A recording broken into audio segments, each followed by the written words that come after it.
Bom, pessoal, eu vou começar então. Então, boa noite aí a todos. Espero que tenham descansado, feriado, aproveitado, curtido, comido bastante chocolate e principalmente ficado com a família. Não é fácil, né, para ninguém, tudo isso que nós estamos passando, mas juntos acredito que vamos vencer essa, tá? Hoje, então, eu vou continuar a revisão de periodontia. Nessa revisão, eu estou falando um pouco de tudo que vocês viram, desde a perio-laboratorial e perio-clínica, claro, os pontos mais importantes que a gente utiliza em clínica. E assim que cair aqui os 40 minutos, vocês podem voltar para esse mesmo link e com essa mesma senha, perfeito? Se não estiverem me escutando bem, se tiver dúvida, alguma coisa, mandem no bate-papo, que daí eu ativo o som de vocês. Eu desativei só para não ter interferência. Então, nós estávamos falando dos fatores etiológicos que levam à doença periodontal. Então, a gente sabe que o principal fator etiológico é o biofilme. O biofilme apenas, ele vai causar a gengivite, mas ele sozinho pode não causar periodontite. O paciente pode nunca ter periodontite. O que vai levar o paciente a ter periodontite? A associação de fatores. Quais são esses fatores? Nós temos o cálculo, que é o quê? O biofilme mineralizado, que acaba sendo uma superfície que fica áspera para a formação de mais biofilme. Nós temos a presença de outros fatores, às vezes só se eu parar que eu vou colocar aqui para o pessoal que está entrando, tá? Nós temos outros fatores, como, por exemplo, uma restauração mal adaptada, que pode favorecer o acúmulo do biofilme, como, por exemplo, aqui, ó, só para relembrar o que a gente estava falando na aula passada. A importância de vocês na clínica, principalmente agora, no último ano. Não quer dizer que vocês vão raspar esse paciente e largar ele assim, e largar ele com essa restauração com excesso, que isso daqui vai estar toda hora ali inflamado. Por quê? Porque forma uma área fácil de acúmulo de biofilme. Aí nós falamos dos efeitos do cigarro para a doença periodontal, que é considerado um dos principais fatores de risco agravante. E agora nós vamos falar do diabetes. Pessoal, o que é o diabetes? Acredito eu que vocês todo mundo assim já sabe, nós temos quais são os principais diabetes que nós temos: diabetes tipo 1, diabetes tipo 2 e o diabetes gestacional. Essa figura eu gosto bastante para esquematizar o que é o diabetes.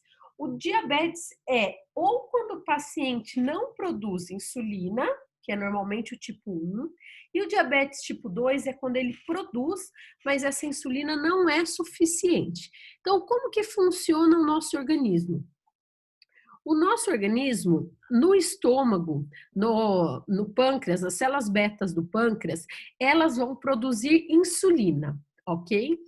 Quando a gente se alimenta, tirar aqui, a gente se alimenta, a comida, ela vai ser convertida em moléculas pequenas de glicose. Essa molécula de glicose, elas vão aonde? Para a corrente sanguínea. Aí, qual que é o papel da insulina? A insulina vai lá no sangue, pega essa glicose e distribui por todo o nosso corpo. Para quê? Para nos dar energia. Só que os pacientes, devido a essa ou não produção ou deficiência, não conseguem remover adequadamente. E aí o que acontece? Tem um acúmulo de glicose no sangue que não consegue ser eliminado. Por que isso é ruim? Isso é uma doença crônica, porque isso aqui gera um processo inflamatório. Por isso que ela e a doença periodontal, uma agrava a outra, porque a doença periodontal também é uma doença crônica, onde a gente precisa de células inflamatórias para quê? Para combater ali a infecção. Portanto, gente, pacientes que tenham diabetes mellitus, por que eu falo mal controlado?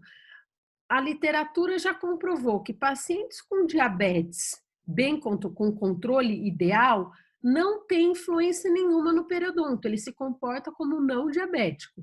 Já o paciente com diabetes mal controlado, ele vai ter uma maior tendência a ter esses aumentos gengivais, formar abscesso mais facilmente. Quando ele tem periodontite, a chance de ter mobilidade e ter uma maior perda óssea é muito maior. Porque o que acontece? Na doença periodontal, o que a gente precisa?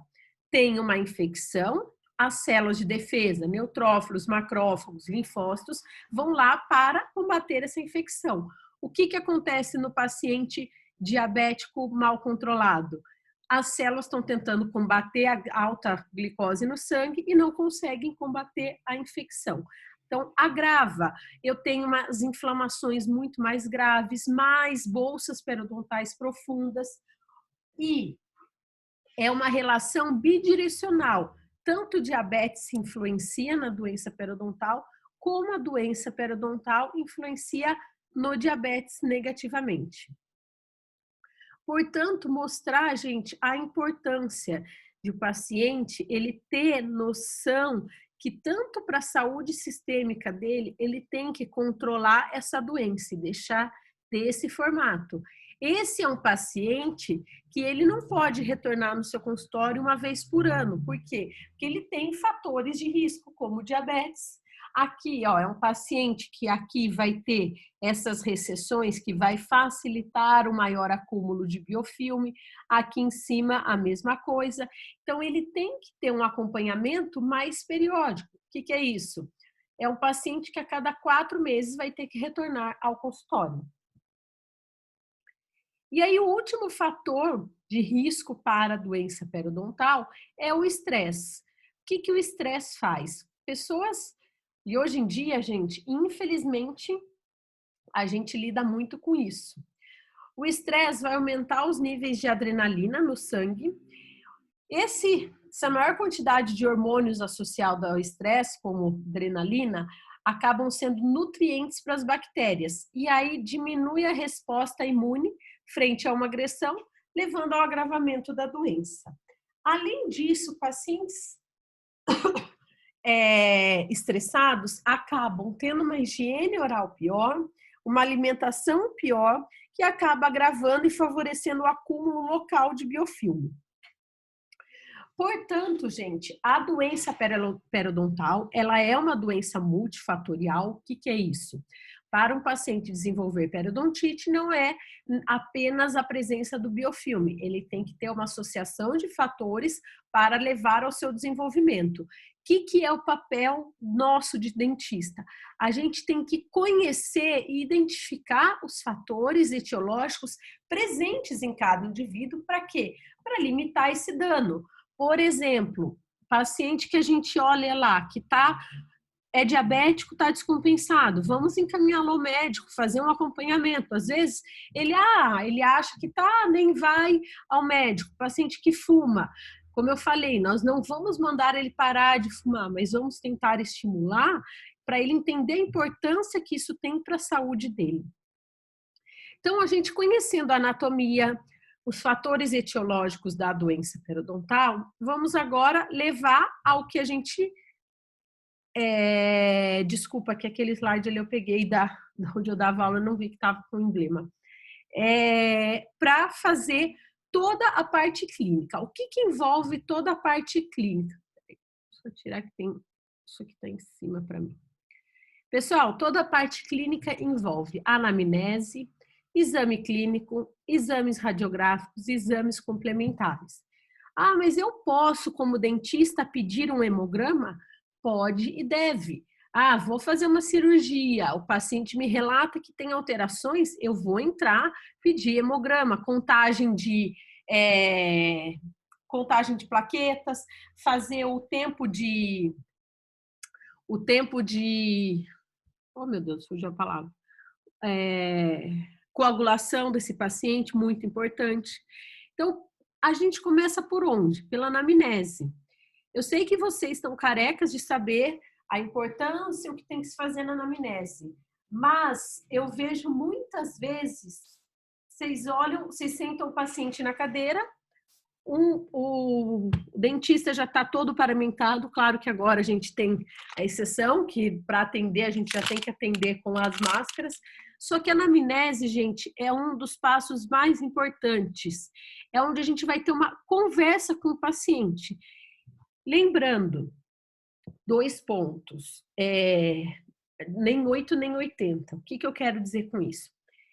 Já vi também muitos alunos, isso é normal, eu me encaixo. Quando a gente está começando, a gente acaba tendo uma empatia pelos nossos pacientes, só que daí desfoca do objetivo da consulta.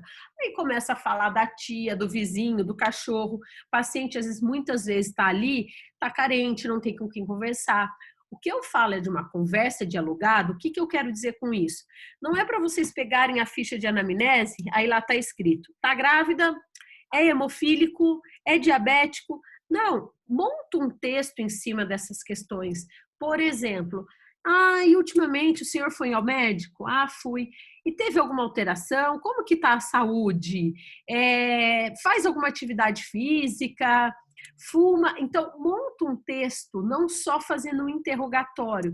Muitas vezes o paciente deixa de nos relatar algo quando a gente fica só nesse interrogatório. Ele fala, se eu falar tudo não, ótimo, vai continuar o tratamento e ok. Principalmente em faculdade, que eles têm medo de relatar algo e perder a consulta. Aí nós vamos para o exame clínico.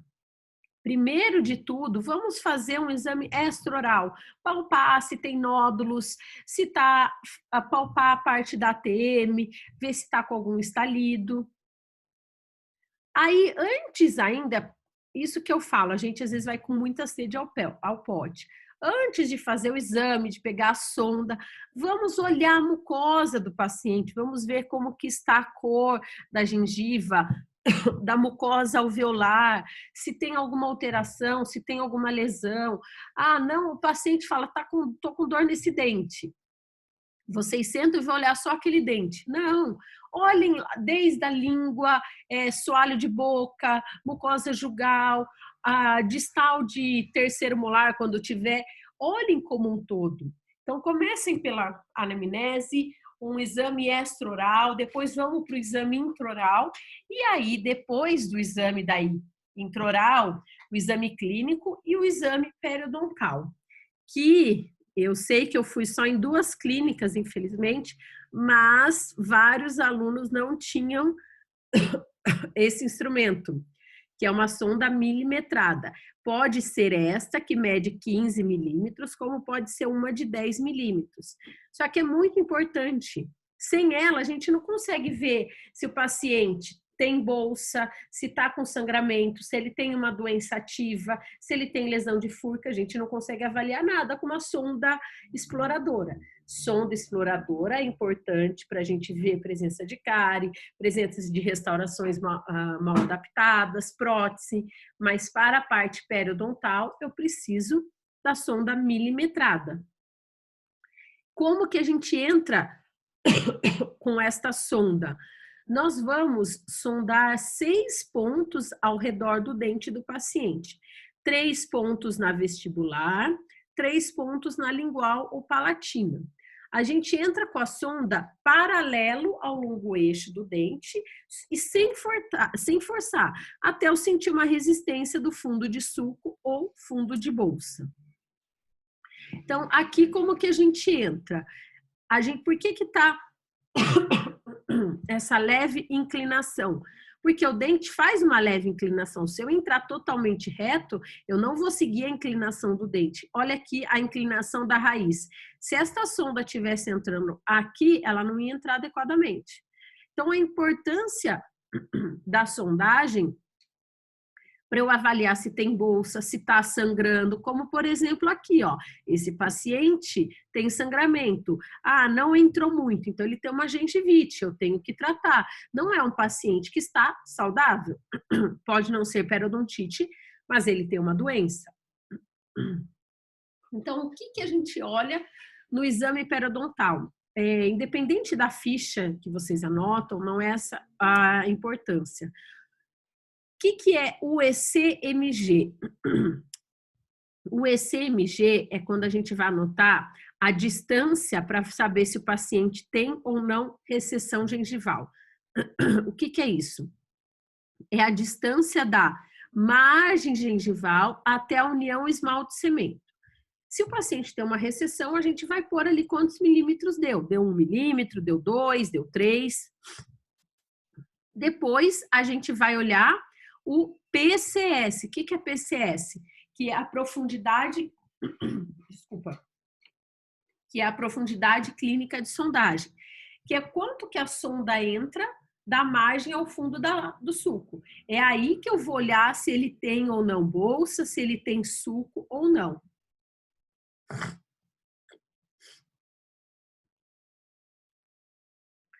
Depois, então, gente, então aqui o EC é para saber se o paciente tem ou não recessão gengival. Então, pegar por essa imagem aqui, ó.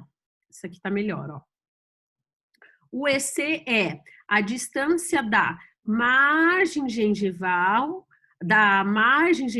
até a união esmalte-cimento. Isso é uma recessão. Profundidade clínica de sondagem é a da margem até o fundo da bolsa. Eu não conto a recessão. Olha aqui, quanto deu aqui? Aqui deu 4 milímetros. Cada faixa escura dessa mede 4, depois 5, 6, 7, 8, 9, 10, 11, 12, 13, 14, 15. O NCI a gente não mede, por quê?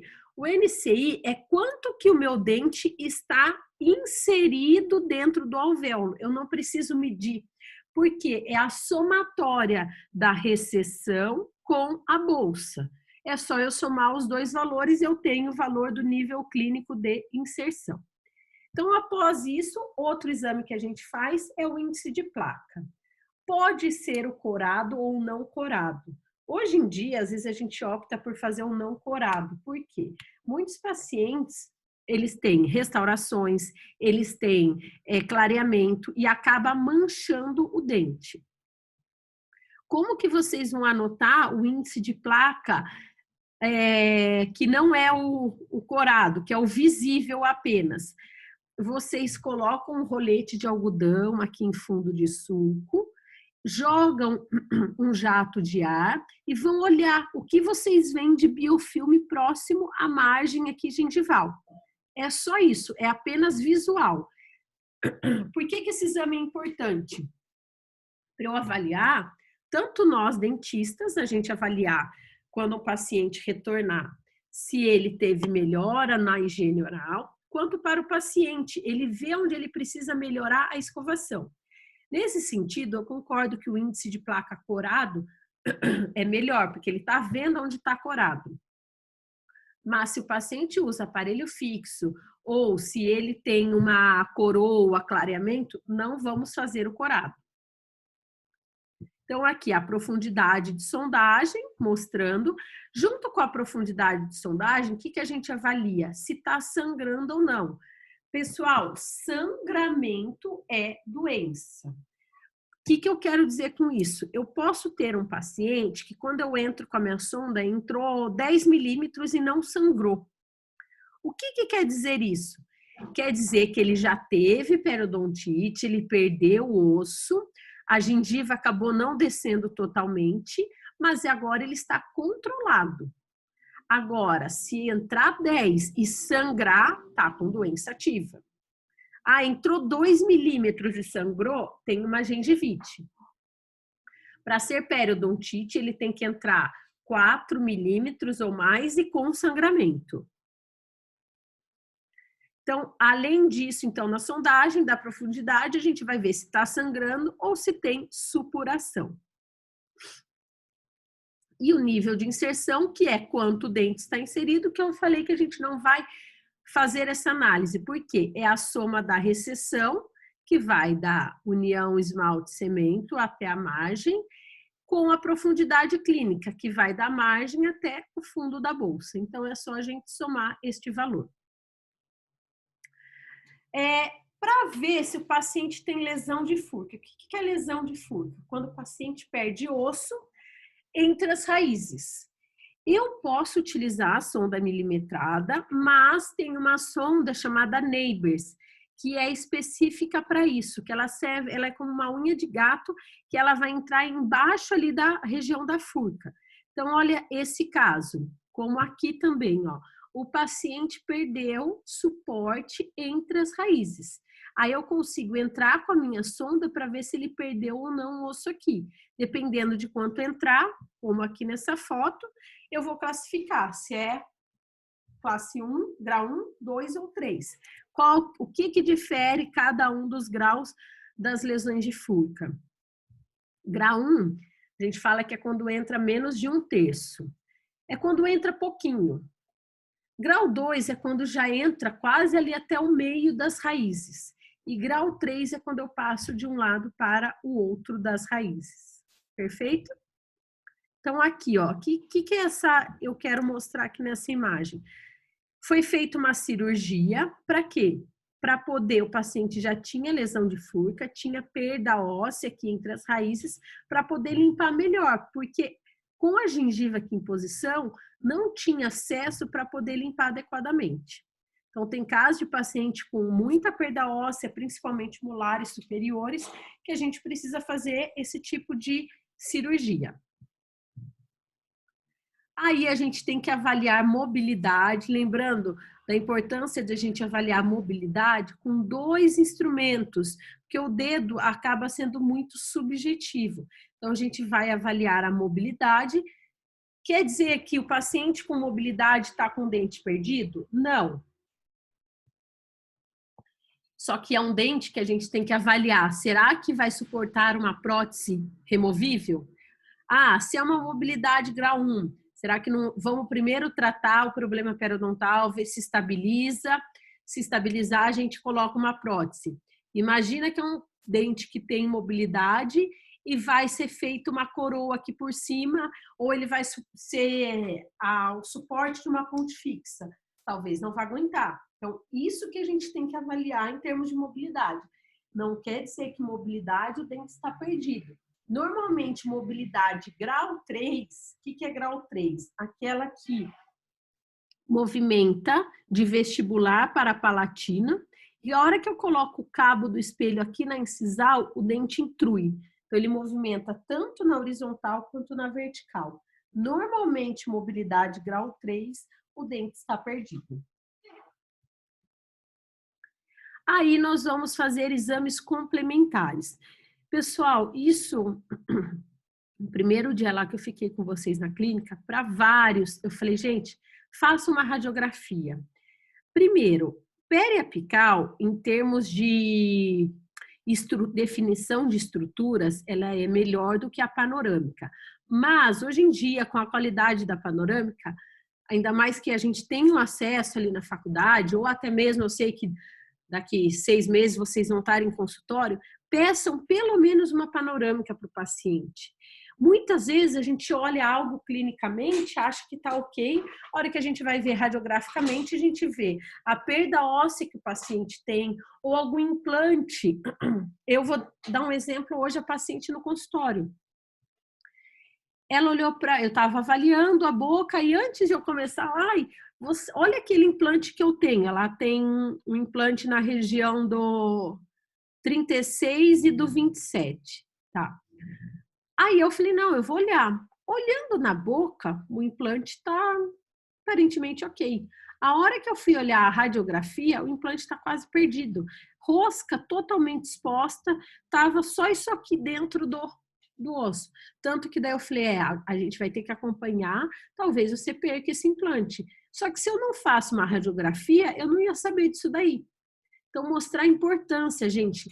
Não hesitem, pelo menos uma panorâmica, uma periapical. Claro, só se for um caso que vocês sondaram, o paciente não tem nada, saudável.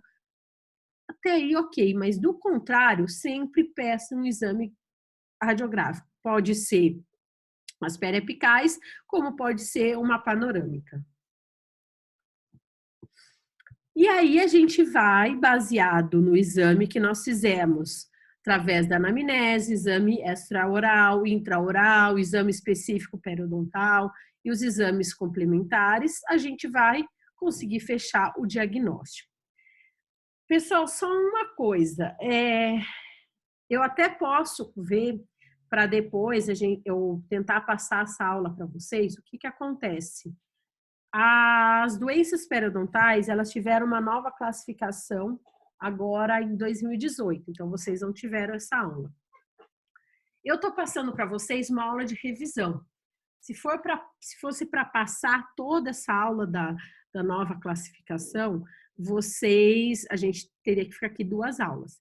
O que eu sugiro? Essa quinta e quinta que vem, eu vou dar aula para o 3º período sobre essa nova classificação das doenças periodontais. Essa quinta não é a outra, a que vem, é um pouco mais para frente. Vocês vão conseguir ter acesso lá pelo UTP Play. Assistam essa aula, vai estar como nova classificação das doenças periodontais, porque teve algumas alterações, perfeito?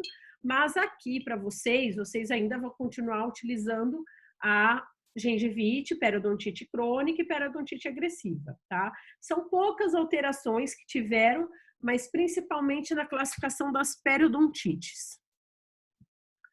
Mas até então, o que nós temos que são as principais doenças periodontais? Doenças gengivais, como a gengivite, periodontite crônica e agressiva, essa periodontite como manifestação de doenças sistêmicas. Aí nós temos os processos agudos, como doenças periodontais necrosantes, abscessos do periodonto e periodontite associada com lesão endodôntica. Nós não vamos falar de todas elas, nós vamos falar de gengivite, a crônica, a agressiva e essas 2 que são processos agudos do periodonto, perfeito? Dúvidas até aqui? Alguém quer perguntar algo? Que aí agora eu vou falar do diagnóstico e depois a gente vai falar do tratamento. Então, ninguém se manifestou, vamos continuar. Pessoal, como que eu faço o diagnóstico de gengivite? Para ter gengivite, o paciente, a hora que eu entro com a sonda milimetrada, não é a exploradora, o paciente não tem bolsa, ele tem no máximo um sulco ali de 2, 3 milímetros, mas, importante, sangramento. Portanto, paciente com sulco, sem bolsa e sangrou, está com gengivite. Felizmente, a gengivite ela é reversível. Como que a gente vai tratar esse paciente? Orientação de higiene bucal e profilaxia, apenas. Então, aqui, ó, olha só, essa aqui é uma sonda de 15 milímetros. A hora que aqui estaria 5, 10 e 15, tá? 5, 4, 3, 2, 1. Ó, tá entrando 1 milímetro, só que olha como tá sangrando. Olha a característica aqui da gengiva mais avermelhada.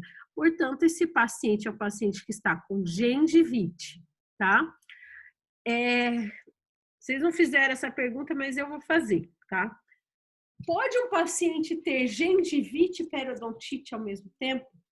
O que é isso? Aqui no molar, reparem que sangrou. Então, imagina que aí uma sonda milimetrada entrou, sei lá, 7 milímetros. É periodontite. E aqui entrou 2 milímetros e sangrou. É gengivite? Pode. O diagnóstico que eu vou colocar para o paciente é sempre o mais grave, que é a periodontite. O que muda isso no meu tratamento? Por isso da importância de eu sondar. Eu só vou entrar para raspar subgengival nos casos, nos sítios e nos dentes que tiveram bolsa. Aqui eu vou fazer orientação, remoção do biofilme supragengival e profilaxia e polimento dos dentes. Ok?